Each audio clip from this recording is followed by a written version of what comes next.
Okay, we are live on Facebook. We encourage people to ask us questions. This is about myself, Peggy Symingson, and my mom, Carol Medeiros. And hi. Hi. We are in Bedford, Texas, in the Dallas-Fort Worth area, and we want to talk about a big journey we made in the 80s, which is forever ago, about our move from Alaska, because it was a major move. And sometimes people like hearing about Alaska. Have you found that? Yes, a lot. And Yeah. Of course, we can talk about it all day. We love to talk about it. Yeah, and I think about it a lot. So it's called We Drove Through a Blizzard to Get Out of Alaska, and it's a true story. So I would encourage you to post questions on Facebook Live. We are live. All right, this is the first time I've streamed Zoom through Facebook Live, so bear with me. And so I thought we could start with the news that we were leaving Alaska and going to San Diego, and then talk about the blizzard, the ferry ride, and then the road trip down to San Diego. So what happened when we found out that we were going to leave Anchorage, because we were in Fairbanks and Kodiak and all that stuff, and Anchorage was like the most civilized city. It was a little bit more like Seattle.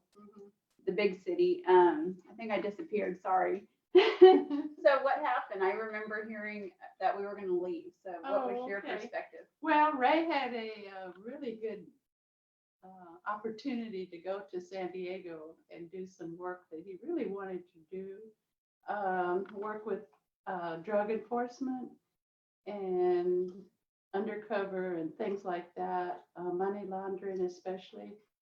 Yeah, he was a government agent. So Yes, he was a government federal agent. And he wanted to do it. Yeah. And it was bittersweet for me personally because I didn't want to leave my mom and dad. But on the other hand, I wanted him to have that opportunity. And I wanted my children to have the opportunity also to see a different part of the world. Yeah. And San Diego, I knew about San Diego. And so that was great. It was great. So yeah, it was 1984, and we knew that my stepdad was applying for a job, and for us it was like world changing. We just knew it was warm. Yes. I just knew it would be a warm place, Yes. and I was a little tired of the cold, and I didn't know much different. We'd been outside of Alaska a few times, but I didn't really know that Alaska was part of the United States. Well, Peggy was 10 years old, so. Yeah, I just had no concept of geography or country or nation. So we came out of swim practice one day, and my mom was like, Ray got the job, and we're like, oh, freaked out, but in a good way. It seems like we got ready to leave pretty fast. We did. Ray's boss made him work till 7 p.m. that day. He acted like he couldn't spare Ray, but he made Ray work till 7 p.m. So we didn't leave Anchorage until 7:30, 8 o'clock at night. It was dark in our old rickety Dodge Aspen, a blue Dodge Aspen. From the 70s. Yes, which the shop had told us it will never make it. You better not do it because it's 600 or 700 miles to Haines Junction.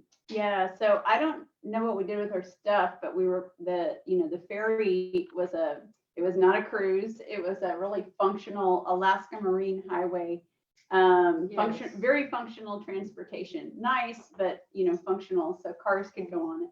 So what was the journey like out of Alaska? We left at night. It was still cold. It was March, I think. Well, it was quite a drive to Haines Junction, where we spent the first night, 600 miles, I believe, and then we had about 100 miles to go to catch the ferry.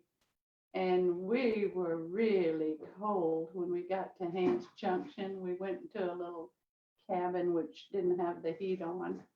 And we just bundled up in our clothes and slept, and then left out early in the morning, very early. And I remember we stayed in Canada somewhere. Do you remember where that was? No, but we did. Yeah, that was the first time I had, quote, been to Canada. And so I remember seeing Canadian money for the first time, and I'm like, who is this woman on the money? And And it was so cold. It was just so freezing. I don't know how it could be colder there than in Alaska, but it just felt colder. Maybe the insulation. It was March 18th when we left. I think there was a wind chill factor, and wind blowing, a wind chill factor. And it was especially cold when we drove around Kluane Lake, which is a great big frozen lake. It was frozen still. And so I remember we were cold. Yeah, it was so cold. And then we finally got to is it Haines or Haines? Haines. The town of Haines in Alaska, which is the start of the Alaska Marine Highway. And then we boarded the boat, and then I really loved it because it hugged the Inside Passage. Is that correct? Yes, Yeah. the Malaspina was about really a workhorse.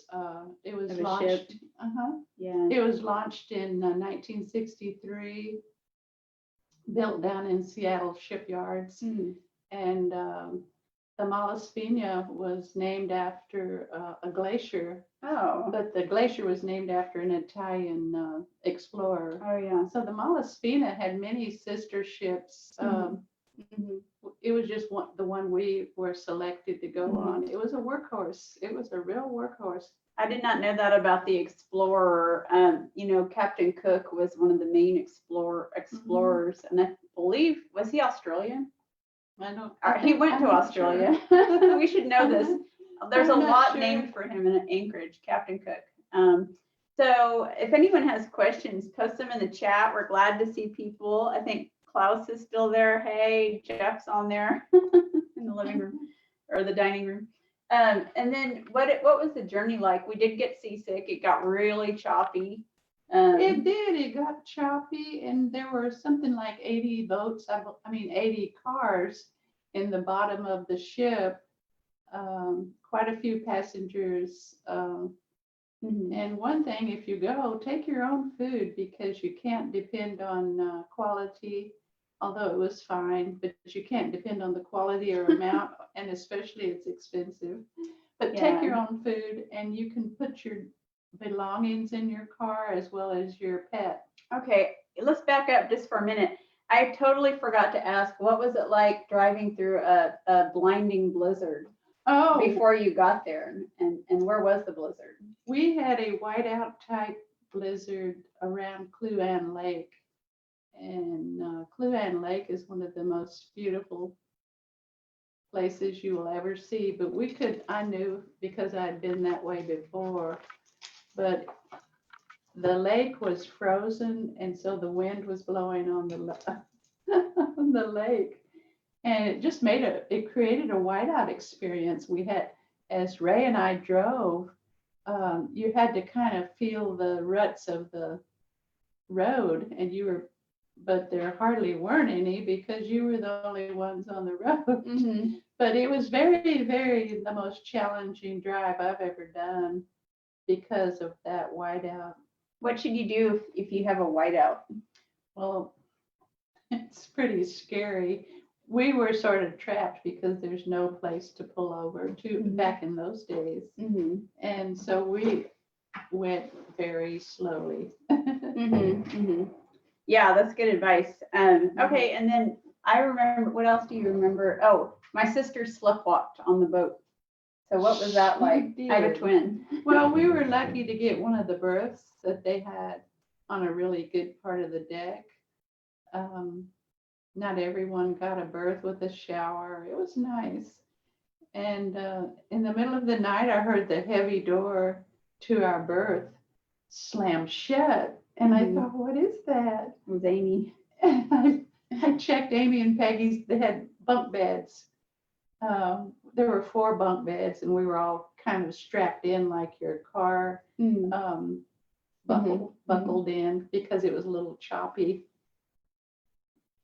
And I checked Amy and Peggy first, and Amy was gone, and it was the most stressful thing I've ever gone through because I thought, where is she? The ship was rocking and rolling and moving, and I thought, did she go overboard? And she's been gone 10 seconds or whatever.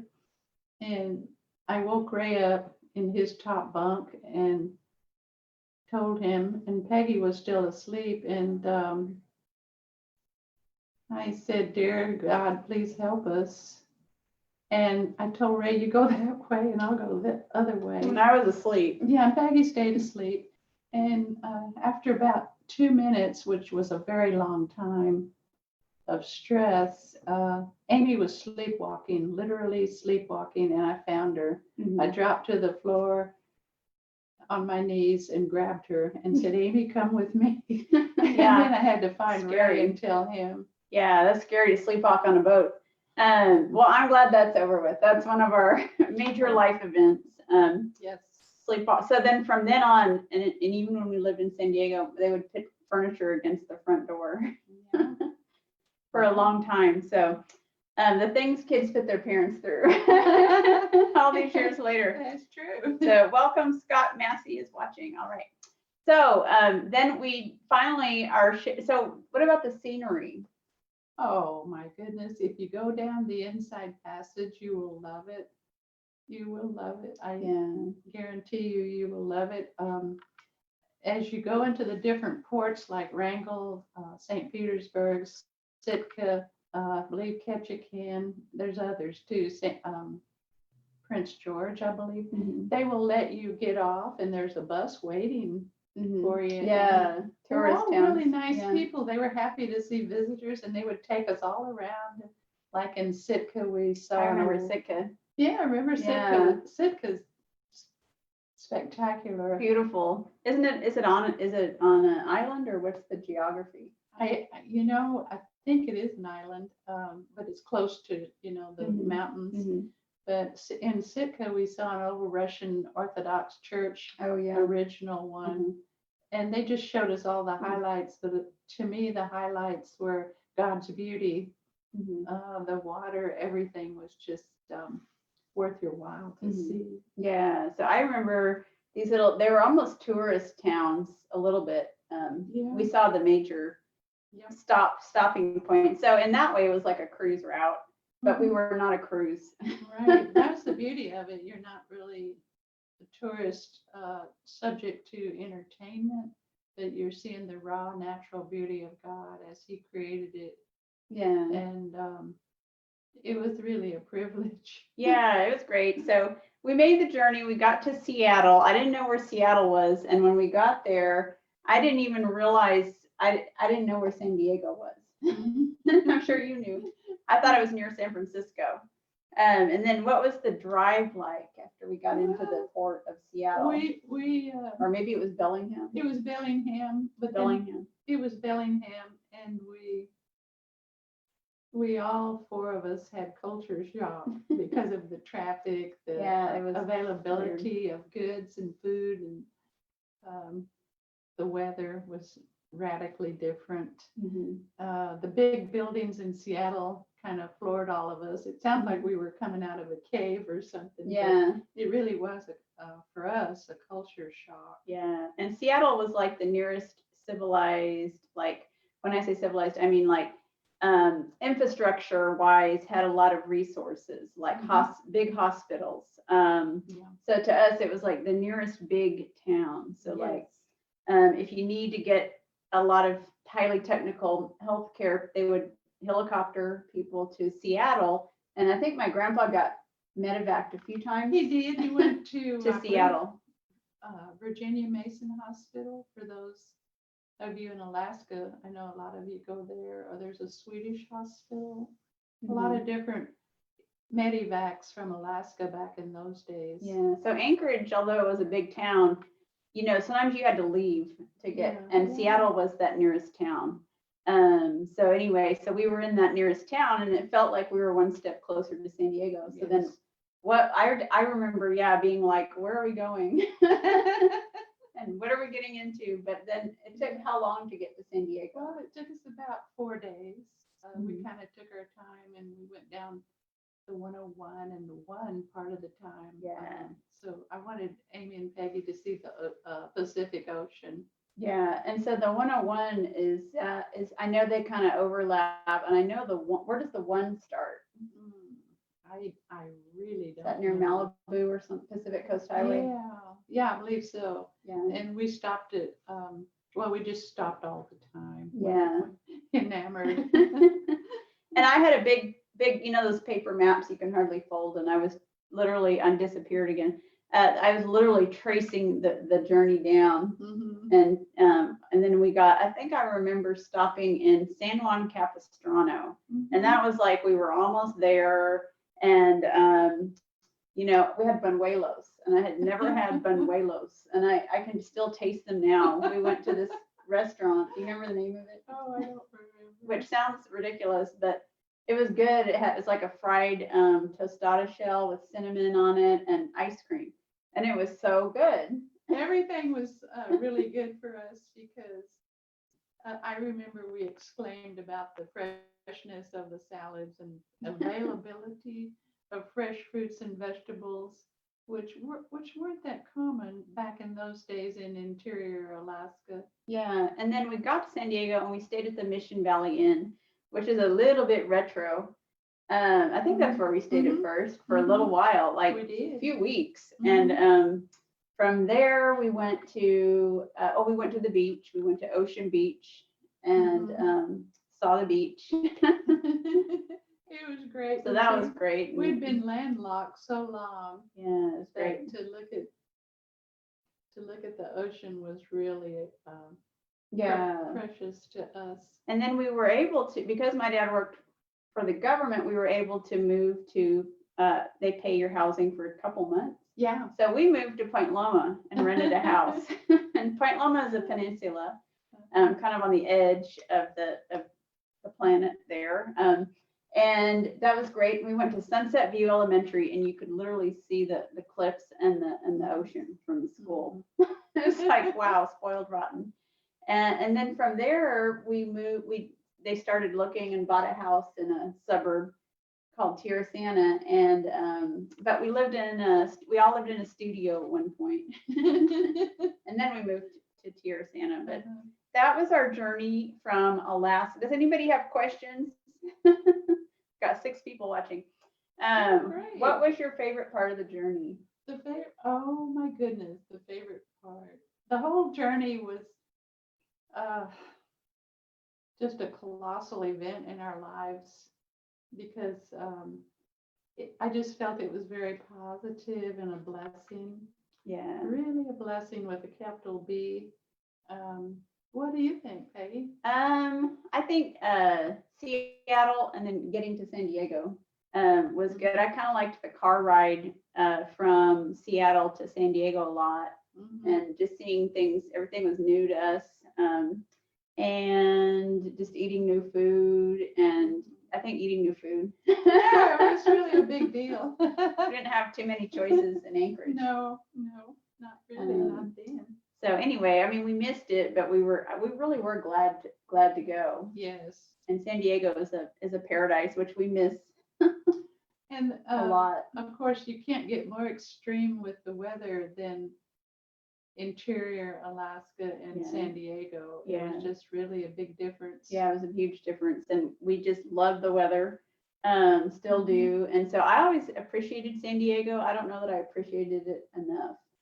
Oh, I think so. So anyway, we miss it. And then last thing, when we got there in '84 in the fall, the San Diego Padres were in the World Series. That's so right. that made us feel like, wow, we're part of a team. I did. And they didn't win, but they made it they beat the Cubs. And that was exciting. And then we got to know the players through TV. That's when we lived in the studio apartment, Cabrillo Square in downtown San Diego. Yeah. It was really a small. Yeah. But anyway, we loved it. We were glad to leave Alaska. We'll tell more stories about Alaska later. I also wanted to try out this whole Zoom, Facebook Live thing. So thanks everyone for watching. I don't see any questions, but yeah, Alaska.